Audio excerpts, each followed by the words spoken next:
Was a time of the preach. Was a time of the preach. When a story begun. Choice of a woman and the love of a man. And how he loved her so dearly. He went out of his mind. Well, she left him for someone that she left behind. And he cried. 1, 0, and here we are live from the upper room at 13 Melody Lane. This is not session 4. Do not let your eyes deceive you. It's session 5. I think you're unmuted. Are you unmuted? I think, yeah, I'm Okay, there you unmuted. I was There. just making sure. There you go. There you go. There you go. The camera's on you, though, my friend. Oh, is it? Yeah. Well, this is the unkept me. I've been out delivering masks today to all the good folks and picking up a few more and mailing them all over the place. And so that's going well. Stormy day today for a little while in Freeport. That's about all the news I have, though. You know, it's kind of routine now. We're all weeks into this quarantine thing with eating too much and drinking too much and not exercising enough and all those things. But it's all good. So I hope we have a few folks gathering for our watch party tonight. Garrett has done some of his homework. I know he has wrestling papers over there in his lap because he wanted to go further beyond the blood sacrifice of Isaac and take it to the New Testament. Right, So right. The name of our session tonight, we just named it about a minute ago, was There Will Be Blood. And we'll talk about why and how and who and all these great questions that are coming in. Bobby Raines is calling me right now, and he stopped. Hey, Bobby, man, my phone is on the camera right now, so hopefully he can hear. It's on me. Yeah, there. Say Yeah. say hello to Bobby. Bobby, hello. I'll text him right now from my iPad. Maybe he'll get this. It looks like we have a little bit of a lag. You want to kick your son off of the Xbox? I can do that. This will be fun. This is. Well, it's actually that's the control mechanism right there. But I think Ronnie takes great joy. Oh, I love it. every Sunday. I kid you not. Before we even start the live stream for Sunday service, he gets on his phone or his iPad, and he has complete control over every single person's device on his Wi-Fi. That's right. And he just goes, "You're off." Oh, there goes that. And he does a sinister laugh. It's hilarious.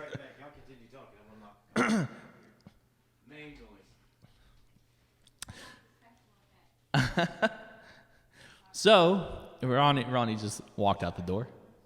But like Ronnie said, we're going to be having a conversation about.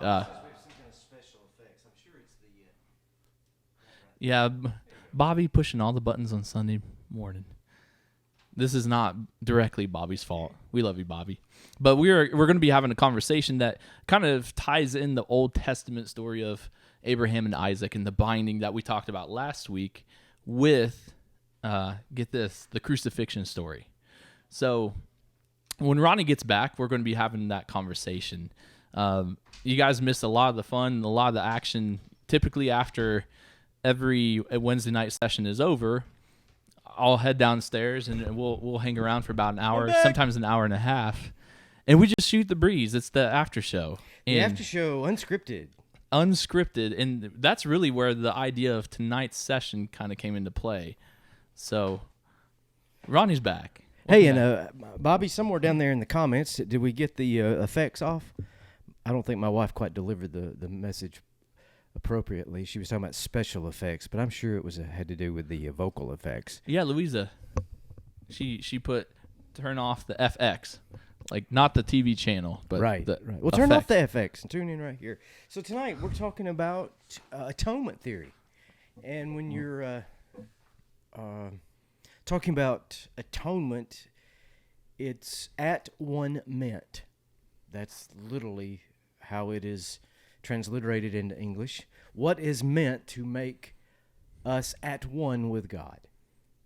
That's what an atonement theory is. And there are not as many atonement theories as there are denominations, but there's a lot of atonement theories. Garrett texted me earlier this morning. Of like, all right, which theories are you going to cover today? And I was like, God knows. And I was actually driving and stopped at a red light and grabbed my phone and fired back. I don't even know what it said to you, 2, 3. And then you fired back 5 or 6 or 12 more. And so we've settled on maybe half a dozen, 4 or 5, half a dozen. There's really 4 main atonement theories when it comes to talking about the cross, understanding the cross. And the reason that we're going there tonight is because of that story of the binding of the binding of Isaac last week. It depends. Where you begin is where you end up. That's a conversation Garrett and I have had many times. And so whatever your understanding is from that binding story, it's awful easy to bring that forward into the New Testament and overlay it on top of the crucifixion of Jesus rather than seeing the crucifixion of Jesus as the lens to look backwards. And that's where some of these atonement theories have come from. And you'll hear me use the word theory tonight. Number one, that's what it is. It's a theory. It's not like a scientific theory, but it's just an idea. It's a handle on a suitcase because there's a whole lot of stuff inside that box we're carrying around, and so you need something to grip it and hold it to. But I really would like to refrain from the word theory. I just don't have another one to use because it's easy to get locked in and think that a particular theory is the gospel, and it's not. Or to think that if I can dissect this one theory, I'll understand. But what happens is we usually just end up kind of getting trapped looking down a microscope at genre and jargon and all these other things. And theories can really narrow the description. Yeah, and what was I kind of mentioned this while Ronnie stepped out of the room, but in our conversation after last week, this has kind of been wrestling around in our minds now for a couple weeks. We went from leading up to Easter weekend, the conversation about that, the after effects of Easter, which really kind of led into, by chance, the talking about Abraham, Isaac, the binding, and that's kind of led into this tonight, which is really a conversation about why do we believe a particular viewpoint on these things. Where does that stem from? Where does that come from? How did we get there? And we're going to be unraveling that, I think, in the next couple of weeks, really. And unraveling is a great word for it because I don't think you can. There's no one way. If you say, well, this one way of viewing the cross is where it's at. It's not that simple. It's too complex. The reason we're talking about the cross in 2020 AD, the church has been talking about the cross for 2,000 years. Yeah. About what it means and how it applies to our lives. And one way that I've described it in the past is sort of like picking up a diamond. I may have said that last week.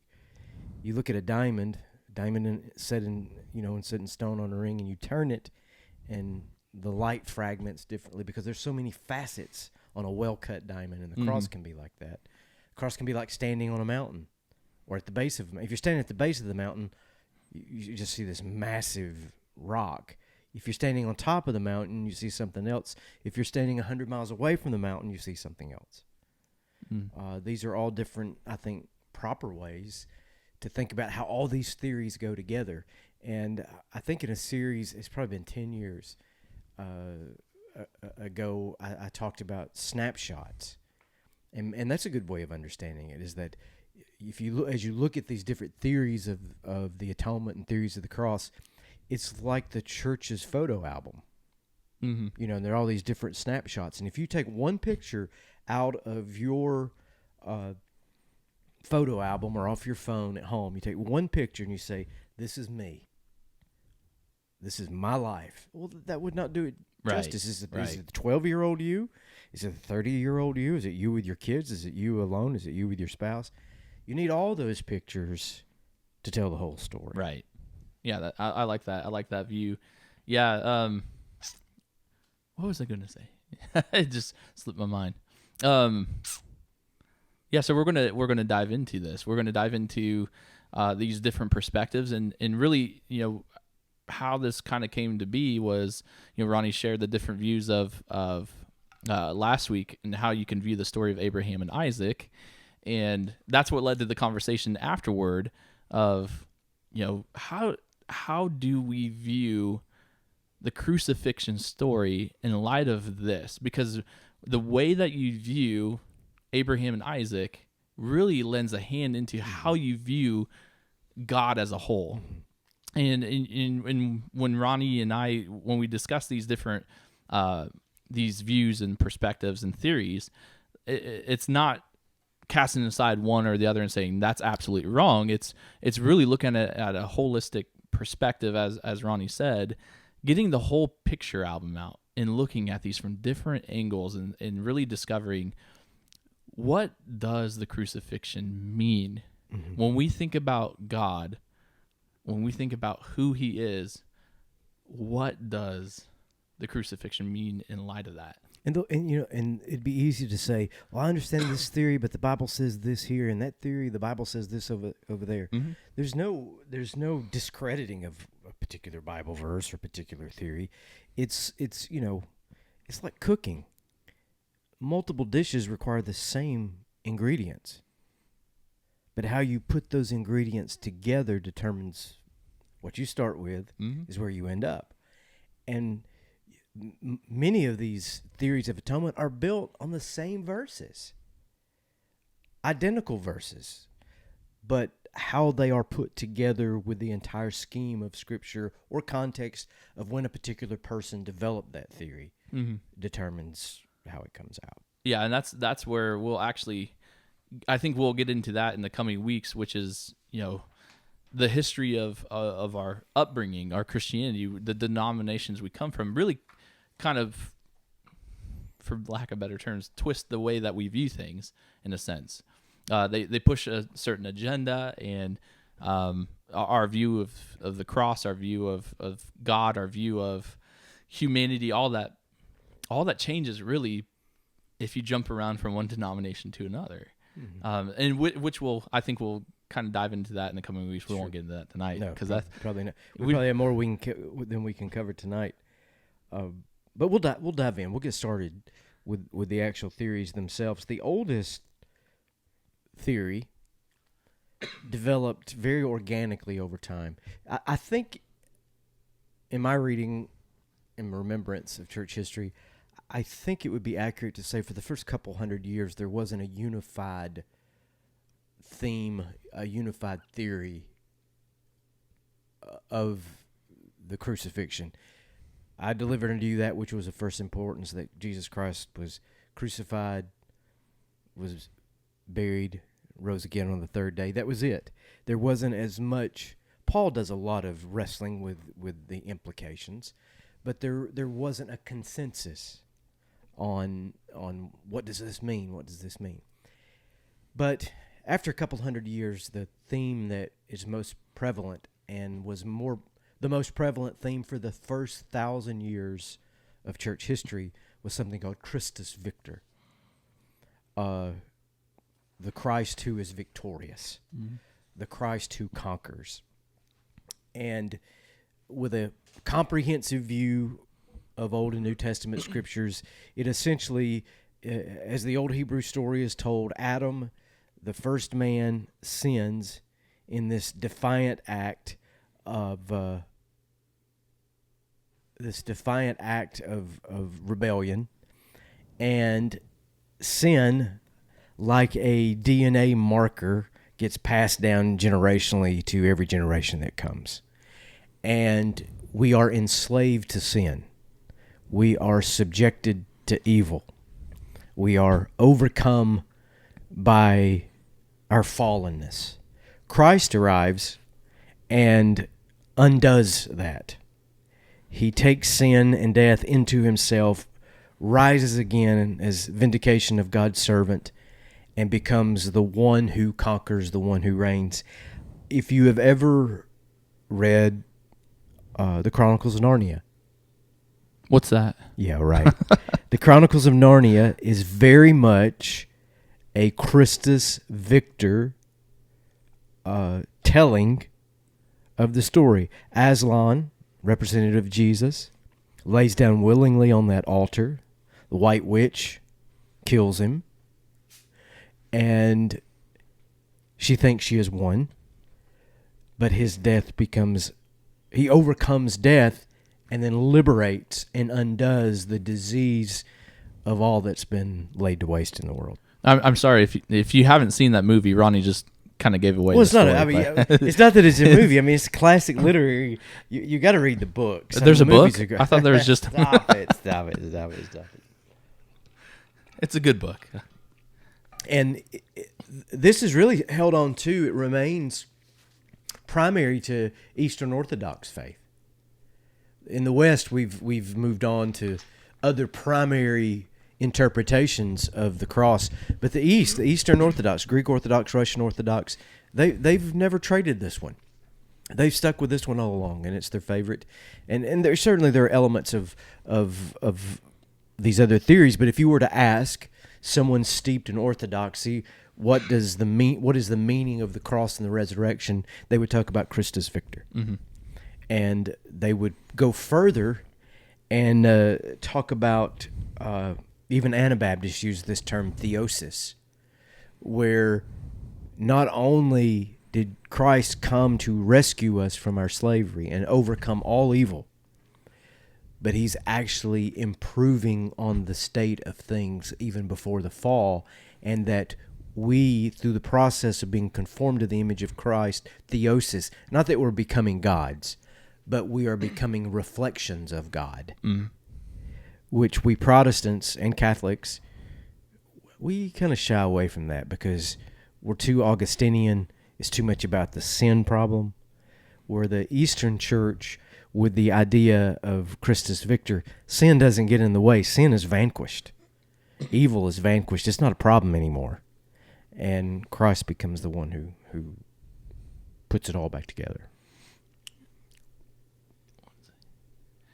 So, in light of our conversation last week, we touched upon, you touched upon the different theories here and the different points, and really the question that sort of arises from that leads us to this is, what is God's nature? What is his character? Because the way that you look at the Abraham Isaac story is he a God of wrath? Is he angry? Is he someone that needs this? Does he need blood? Does he need that sacrifice to atone? Which really leads into these different views. And we can take that question with each theory. Yeah. So, what does this theory of Christus Victor say about God? Yeah. It says that God cares enough to put the world back together. That God cares enough that he will not allow evil or the devil or sin or our stupidity keep us forever trapped, or death. And there's some variations. It's easy in the metaphysics of it in ancient times to talk about the devil, and more contemporary modern minds are like, I don't know about the devil. Okay, you don't have to accept the devil, but you have to admit there's evil in the world. I mean, how can you not admit that? So you're still wrestling with the same problem, overcoming evil, whether it's personified in a being or whether it's generalized in the world, whether it's inside each of us. And I think, as a grounding theory for the first 1,000 years of the church, and still held to by a large portion of the church, this is a fantastic explanation. Because it does justice to our problem, and it does justice to the love and mercy and forethought and actions of God. God is the one who acts here. It's not what we do. And I was really unfamiliar with this theory growing up. Back to your other Right, yeah. other questions that you were talking about. I was an adult before I came to this one, and I found it in my own journey of faith to be really liberating. Yeah. And for me, it was the notion of a violent God that I was hung up on. I'm not talking about a God who smites your enemies, that kind of thing. Every religion has that. But this God that I'm going to kill my son.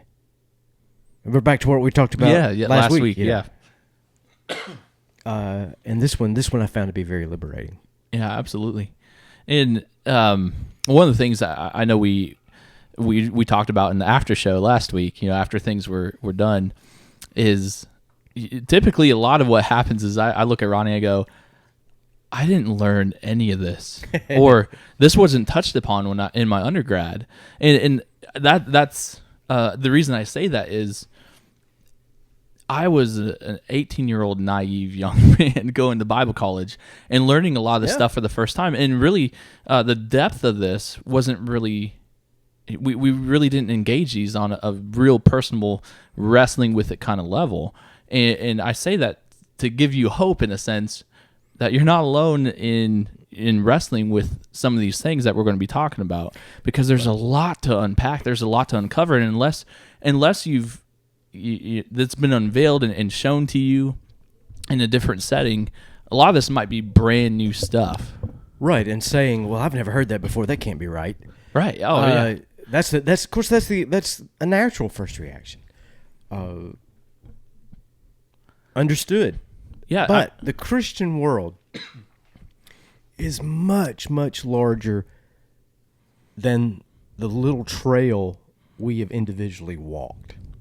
Mm-hmm. It's much, much bigger than that. Linda Klein talks about multiple Christianities.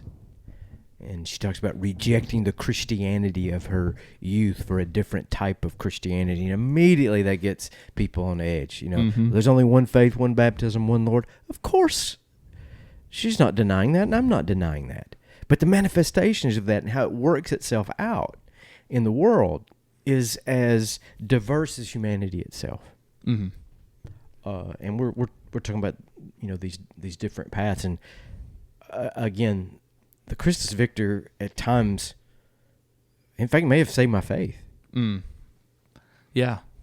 Or at least become a linchpin that I can hang faith on while I pivot to, okay, if this is true about God and this is true about what God has done to intervene in the human situation, then I can hang in there with this. Right. Whereas, and really the theory I grew up in, and we'll get to it in a few minutes, was probably a bumbling theory. It was probably the theory even worse than the actual meaning, but that's my experience, and maybe yours as well. But I think, back to your original question, I think that this theory, Christus Victor, really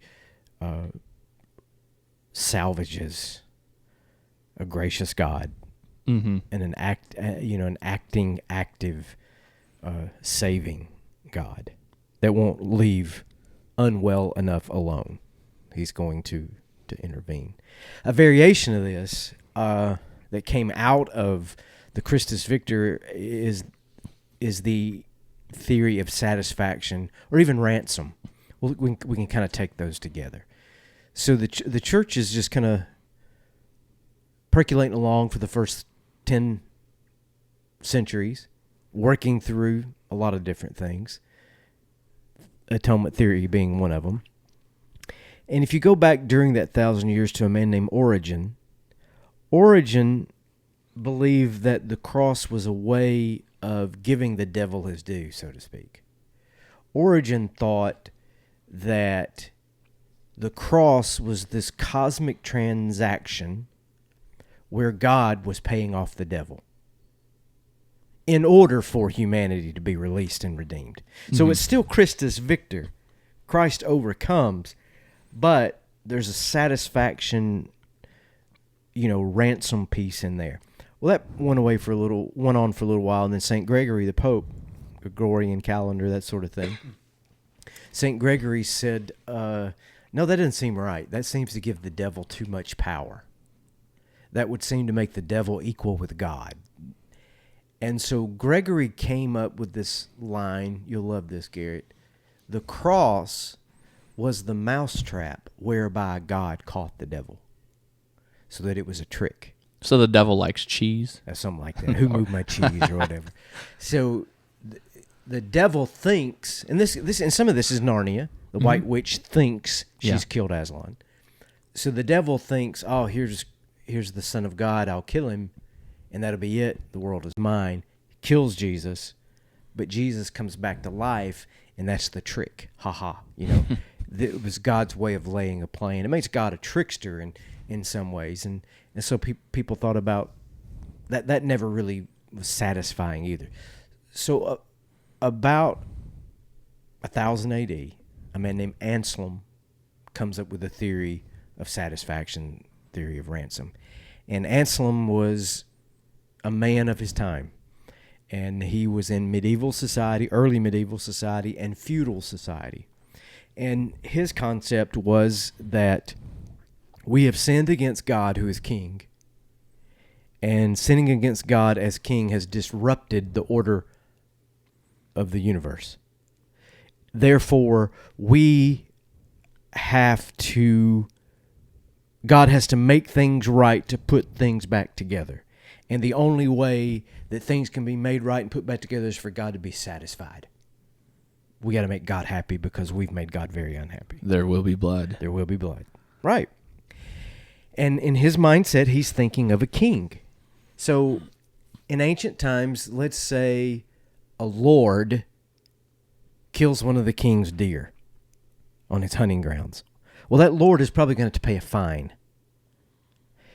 But if a peasant, a peon, a serf, kills that same deer, that peon, serf, will probably be executed. And Anselm was saying, well, he got what he deserved because of his status in society. He's way down here. So he deserves to be killed for his crimes.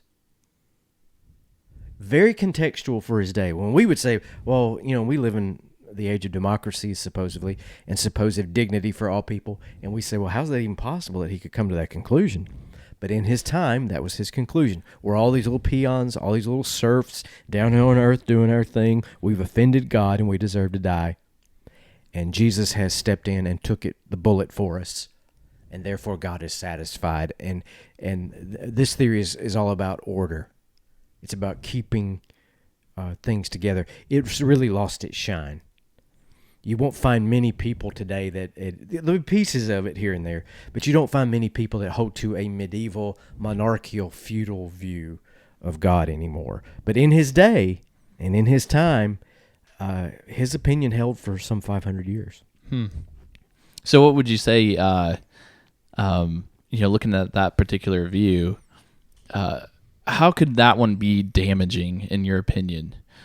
For someone who might hold that view, what would you say to that? I mean, just looking at that one and going, based off of how you view this is really how you might actually view God and his nature, and how that might be an issue. Or it's a good question. It's a real good question. I think I don't think first of all, I don't think it does justice to God. I don't. Again, you can contort the scriptures that way, but I don't think there's major theological support for this. I applaud it for being incredibly contextual. The people of Anselm's day would have understood very well that God has been offended and must be satisfied, because they lived probably under a lord or under a king that everyone was in terror of. You didn't offend the king because the king had absolute power, and the king could use that absolute power to reorder society as he saw fit, and usually was a he. So I don't think it does justice to God. I think it's too narrow. Okay. And again, where you start's where you end up. So if you have this narrow, God is such a snowflake that he, mean, he's so offended. I just hope that phrase doesn't offend anyone here. No, that's snowflake. Right. A snowflake. That God is so offended by my existence. You know, I think that does injustice to God, and it does injustice to the dignity of human beings created in the image of God. Here's a quick question. Before diving into the next theory, so it kind of takes a step back. Is there a penalty that must be paid, or is there atonement that must take place? I think that's a really good question to ask, because without the cross, what is there? Well, what are we left with? What does the cross do for us? I mean, that's really the question I asked last week. That kind of the question then is this: who needs to be placated? Who needs to do the atoning? Who needs to be atoned for? Who needs to receive the atonement? And what will it take to accomplish those things? And I think I'm about to wrestle with this very thing in the next theory. But based on Christus Victor, the atonement is God giving of God's self. Yeah. So there is atonement, there is substitution, there is making things right. There again, what does atonement mean? It means to be at one with God. That's what it means. That being the case, in that first theory, God takes the initiative. And God makes things right with humanity. So things were wrong. Things were wrong. That's the theory is that something, and I don't think you can argue with that. Something is wrong. Something's wrong with we humanity. don't have to look at the world much to you don't have to that. Look very far for that. And so in that first one, God takes the initiative. In the second one, it's not so much that God is taking the initiative, it's God is sort of waiting for you to come groveling back. And at the risk of offending people, that theory in its medieval sense is out of fashion, but it still prevails predominantly, I don't mind saying this, it prevails in Catholicism. The satisfaction theory. God is in his heaven, and we are here on this earth, and you don't have the same kind of anger, an angry God that you have in a lot of Protestantism, but still, you know, the daily Mass, that constant sacrifice, is for what reason? It's a reenactment of satisfying God, reenacting of the ransom. And so we are living with the after effects of that. And this is my opinion, and it's not, that's all it's worth. I think the satisfaction theory binds people. I don't think it liberates people. Right. I think it keeps them in fear. Right. Yeah. There's still kind of we're still not good enough. Right. I mean, I think that's one of the things that you notice in looking at some of these theories is the emphasis is on God's grace and his love, which is great. But in some of these, you still see the anger and the wrath, and Right. the price must be paid because of what? Because of us, because of who we are. And then some of these still, the blame is still fully on our shoulders that we're not good enough. We can't measure up. I'll give you a great example of that. Talking about Catholicism in that regard. When I was pastor in Georgia, I became great friends with a local Catholic priest, Father Thad. Love Father Thad. He loved me. He's old enough to be my father. We had great times together. He had a person in his congregation that wanted to be baptized by immersion, a Catholic, and he came over to the Baptist church where I was pastor and immersed him, and I helped him because he had never immersed anyone. And it became a great friendship, and we would go and have these meals together where the Catholic congregation would come to our church, and we'd sit at tables together and eat, then have a Q&A, a lot like Thad and I would talk, like you and I are talking. Mm-hmm. We'd go to the Catholic church and do the same. And one of the questions that always came up was the issue of baptism and original sin. And they would say, "Oh, you don't baptize babies, so you don't believe in original sin." And I would say, "No, we believe in sin. We believe in a believer's baptism. We'd chase that rabbit down." But what I figured out that it really wasn't about, do you baptize them when they're a baby, or do you let believers' baptism prevail? That what the real struggle is you're born, and it's your fault. Does that make sense? Mm-hmm. It's what you were saying. Yeah. You're born with the fault already on you, and God is offended even as you arrive. And which I found I had not really encountered that, but it was really, really educational and eye-opening to me. And I really enjoyed those conversations. It gave insight to my own thinking, because in my own thinking, we're about to get to it, I wasn't born in the church that in the faith that I inherited, and in the faith that sustained me for the first 20 years of my life. I wasn't born with God being offended at my presence. I was born and God wanted to kill me. That's a little bit scary. That's where I was, a very angry manifestation of what we call the penal substitutionary atonement. Segue. And that's the third major piece, and it develops with John Calvin, 1500s. So just kind of put a timeline on it.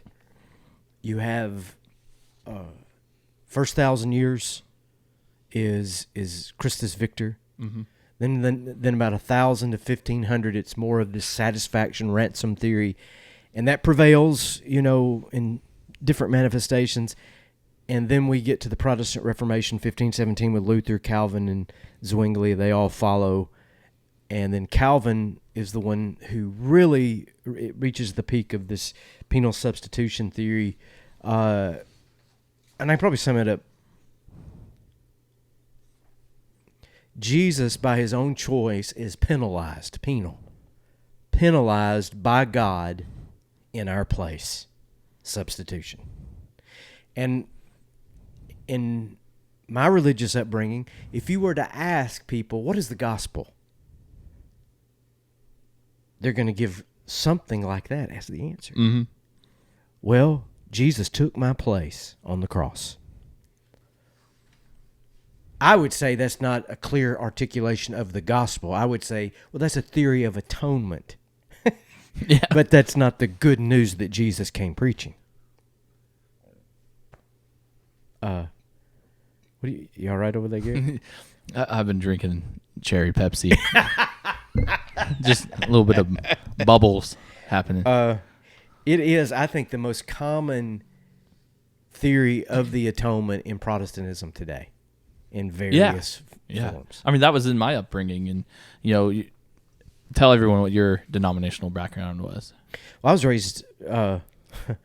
I was raised fundamentalist Appalachian Baptist, hard shell Baptist. My joke has always been for years that we were so fundamentalist that I wanted to be a Southern Baptist because they were so liberal. So there you go. And I grew up in the Independent Christian Church, part of the Restoration movement. Quite a bit different in regard to doctrine and their different perspectives of theology. So even then, we have a shared common theme, which is Jesus paid the penalty for us. Yeah. Well, you just said it right there. Jesus paid the penalty. When you say it like that, that's penal substitution. And it is a theory of the New Testament. Nowhere in the New Testament does it say that Jesus took the vengeance of God upon him. But we're told that. Mm-hmm. That type of punishment isn't used. He took our sins, it says. But not this idea of punishment. And some of this is my own experience, because it's what I grew up in. But penal substitution for me, I started exploring other options at 2021, then into Bible college and seminary. And by the time I was 30, I was really suspect. And by the time I was 40, I had jettisoned penal substitution completely. There are elements of it, language in it that works, but as a unified theory. And the theory is Jesus takes our place on the cross. I'm okay with that, okay, to that point. But it is to placate a bloodthirsty God. And I can't do that one. Right. Because we're back to Mount Moriah, and the knife is raised, Right. and at the last Right. minute, no. Well, why? And how many people have you met? You've been in the ministry not as long as I have, but you've done this long enough. How many people have you met in your life when you talk about what you do and you talk about God? The first thing they say, their first objection is, "I just can't believe in a God that would kill his son." Oh, a good amount of people. Yeah. If not in quarantine time, but honest to God, every week I could have that conversation with somebody. Right. Yeah. And people will say, "I just can't believe." And nowadays, I used to say, "What do you mean by that?" Nowadays, when people say, "I just can't believe in a God that would kill his son," my response to them is, "Well, I don't believe in that God either." Mm-hmm. And then we have a conversation that wasn't possible beforehand. And I've got friends. I got dear friends, dear friends. They're probably not watching this, and that's good. It'll save them some heartburn. Who are ministers? Some aren't ministers. I love them. They love me, and we have gone to the carpet over this because I said I don't do the penal substitution thing anymore. And for them, that particular theory is so wrapped up in what it means to be Christian, Right. that I'm a heretic. You know, they worry for my soul. Yeah, it's so much a part of our normal everyday language. I mean, in a lot of the Christian churches in America, like, I think about communion. A lot of the churches I've been at, when you do communion, it's take the cup and the blood of Jesus, going to the cross for us and paying our penalty, for our sins. And when you take this, remember Jesus on the cross. It's almost like they're still keeping him there, and he's not. Right. He hasn't come out of the grave. And I think that's one of the biggest There will be disservices to. There will be blood. Yeah, that's the biggest disservice, I think, to the resurrection story. Jesus isn't still hanging on the cross, but we tend to just leave him hanging out. Right. there. Well, Protestants, we do that. Right. Yeah. We really make it about you vile worm, you vile sinner, look what you've done. And I do think that, and this is another discussion, but I do think that penal substitution is tied directly to understanding of original sin. Yeah. Total depravity, Calvinism. I think that really drives so much of. Yeah, we're just wretched people from the get-go. Yeah. You're wretched. You're that sort of thing, and it's wildly popular, but not. I haven't held on to it in 10 years. And that's this. What we've just talked about is one of the things I look back on my time in youth ministry. And so much of this is something I taught, and I'm going, man, when you start sharing this perspective of, Jesus died for you, it's almost you deserve that punishment. You know why? Because you're wicked. Now imagine telling a 12-year-old innocent kid. Yeah, it's hard. They're probably not innocent, but they in their mindset they're going, I'm not good enough. Like, well, this is awful. why I have been unable to say, well, just Jesus died on the cross for our sins. Don't even think about it. Don't worry about how it works out. Just that's good enough. But it's been such a moral quandary that I haven't been able to just let it lay there like that. Mm-hmm. Because it's just I do believe with all of my heart that the cross is at the central of what it means to be a Christian. It's the very crux, no pun intended, of what it means to be Christian. We have to do better thinking about what was going on there. So should I cover up my cross tattoo and put something else in its place? No, you should keep it. What would you recommend for that? You should keep it. The cross is what it's all about. But what is the cross saying? Mm-hmm. Well, that brings me, we got about 15 minutes. That brings me to one more theory. And if you had asked me, 5 years ago, of the theories we've talked about so far, where are you? I would say, well, I'm Christus Victor the whole way. That's finally where I landed. And I am Christus Victor. But there's one more theory that I'd like to lay alongside that that's almost, well, it is as old as the satisfaction theory, but it hasn't gotten as much play. And it's called moral exemplar. Or they use the word moral in several different Moral influence. moral influence, moral judgment, those type of things. And it's not about morality. The person most responsible for this is a man named Peter Abelard. Now, Peter Abelard was born, before 1100, but he did his work in the 1100s. So Anselm, remember that guy we just talked about who came up with the theory of satisfaction? Anselm dies about the time that Abelard rises to some prominence. And he could probably be best summed up like this, that the moral theory is this, that God suffers at humanity's hands. Now, Abelard, do you know, you ever read anything much about him? No. Oh, he's got a story unto himself. Real quick. He starts out as a philosopher.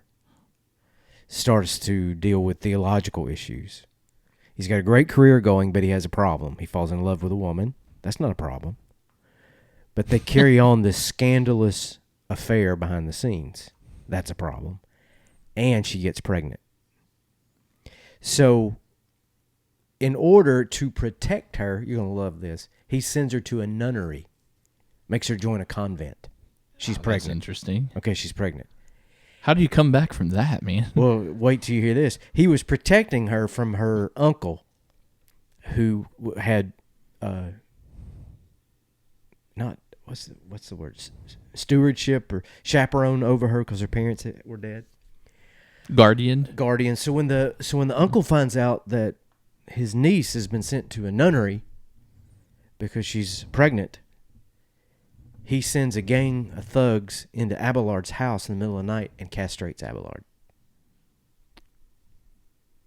He went from a bass to a tenor.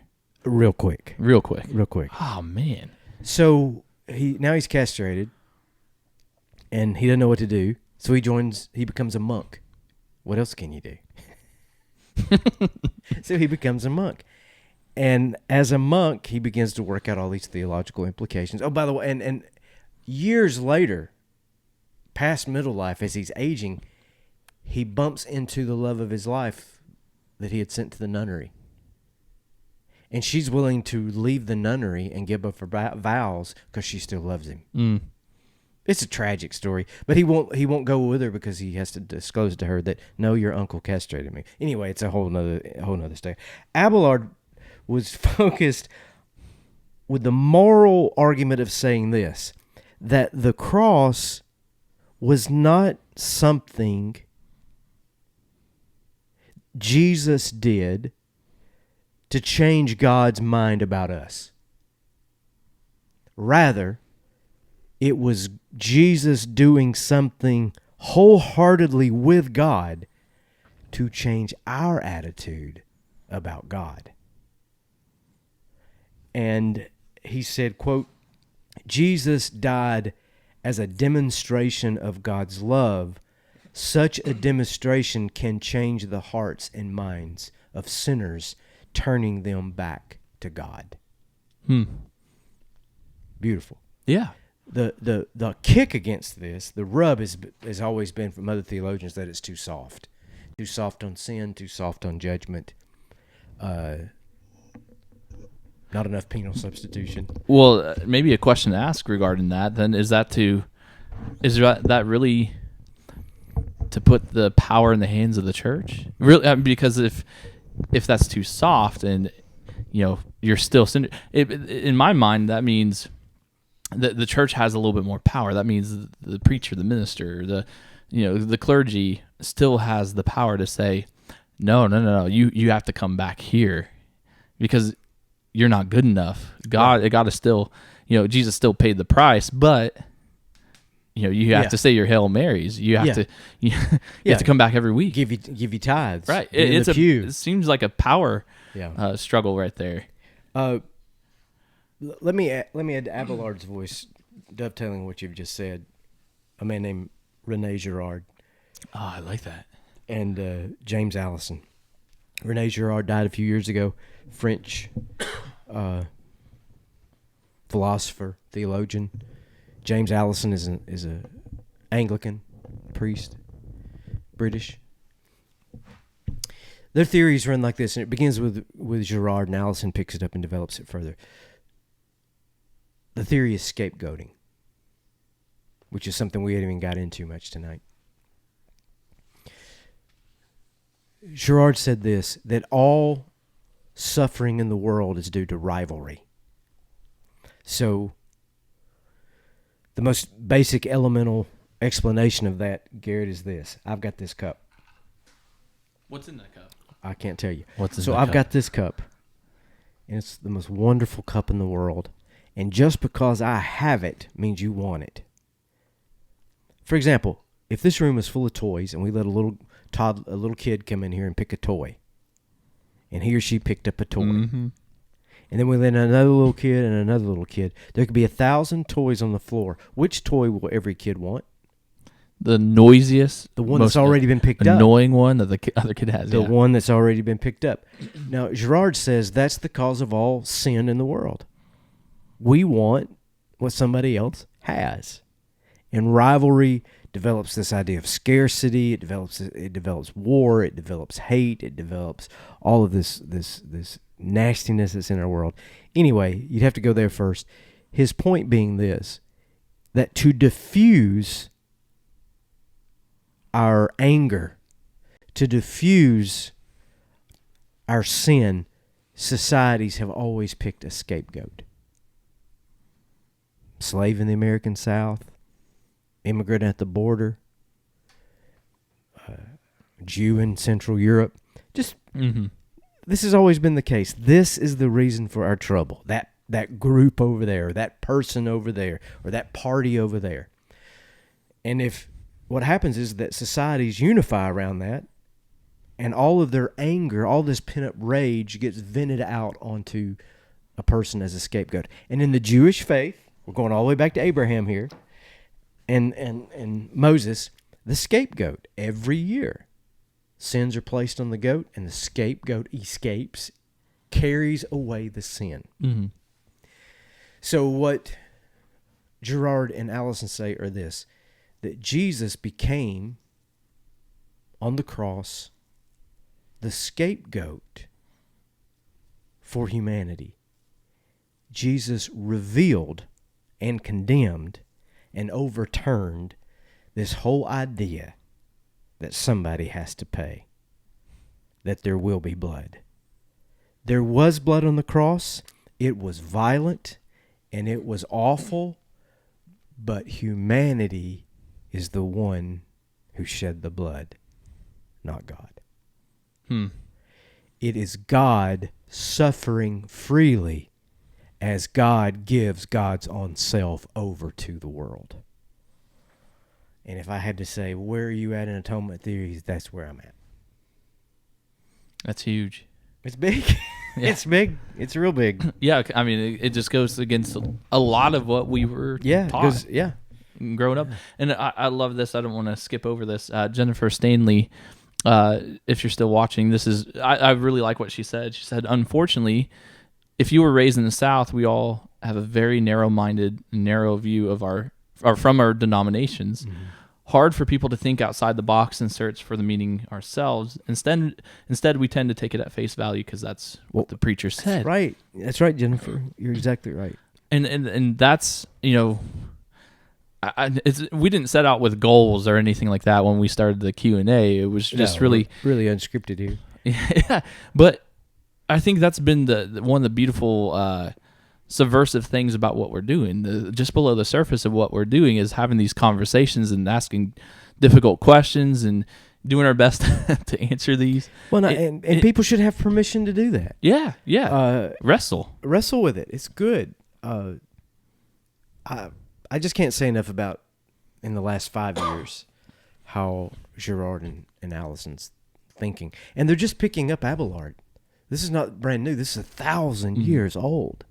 But it's been laying there, just like you just said, subversively beneath the surface. It hasn't been the main party line because it's too soft. It's too vulnerable. It's liberating, though. But to think that God has given God's self over.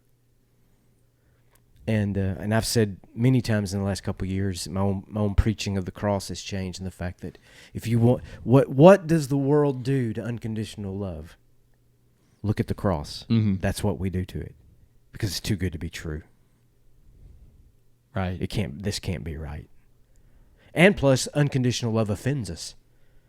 You take someone like Jesus who didn't take sides, who just walked that narrow way and told his followers to do the same. It's dangerous to power. It's absolutely. Dangerous to structure. Dangerous to religion. And you can't tolerate that kind of a thing. And I know people say, "Oh, you're just saying Jesus is our example." He is our example, but I'm not saying that's all there is. I'm saying that there really is this unique. Now I sound like a fundamentalist. This unique thing that happens with Christ. There's no other religion or spirituality in the world that shows God giving God's self. So that the scapegoat theory is that we usually end up scapegoating the innocent. We kill the innocent. It's like the Green Mile. Have you seen the Green Oh, God, my goodness. That's another great movie. Dude, John Coffey? Yes. Oh, my goodness. God rest his soul. Yeah, you watch that, and that. Tom I mean, Hanks? that's a lot of what this is. Yes. Go watch that movie if you haven't seen it. Perfect good. example. Absolutely perfect example of here is this wonderful, beautiful creature with healing in his wings. Mm-hmm. And What do they do with it? They Wait. We don't want to give that. we don't want to say that. We don't want to We give don't it want away. to say that. He's misunderstood. Yeah. He's maligned, and conspiracy against him. I could, and I won't. We're done. We're an hour, but Oh man, we're hitting an hour. I could talk for an hour how that has personally liberated me in a way that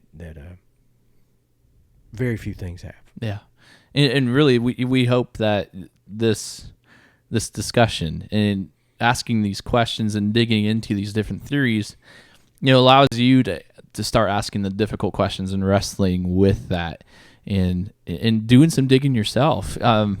We, I was going to say this earlier. It's a joke of the difference between Ronnie and I tonight is. You can tell he has the doctorate of ministry and I have the master's of ministry because I'm sitting there learning a lot. No. But mine hasn't been driven by I've got to learn. Mine's been Right. driven by being tormented in my own mind and heart about questions. Yeah, exactly. And that's why I never disparage anyone who has deep-seated questions. Yeah. I'll say this and I'm done. Christians love to talk about the uniqueness of our faith. And so if they're out there listening, here's where it's at. Every religion that has ever existed, from the beginning of time to even now, there's always this element that the divinity and the divine have to be appeased. Greek religion, Roman religion, Islam, forms of undeveloped Christianity, you name it. God is pissed, and somebody's got to pay for it. But in Christ, on the cross, we find a God who doesn't demand that the world come to him. We find a God who gives God's self freely to those who will kill him. And that's love. Mm-hmm. That's love. And I could talk about what it means for God to die too, but we'll save that one. Thanks, guys. Have a good week. Bye-bye. See you Sunday.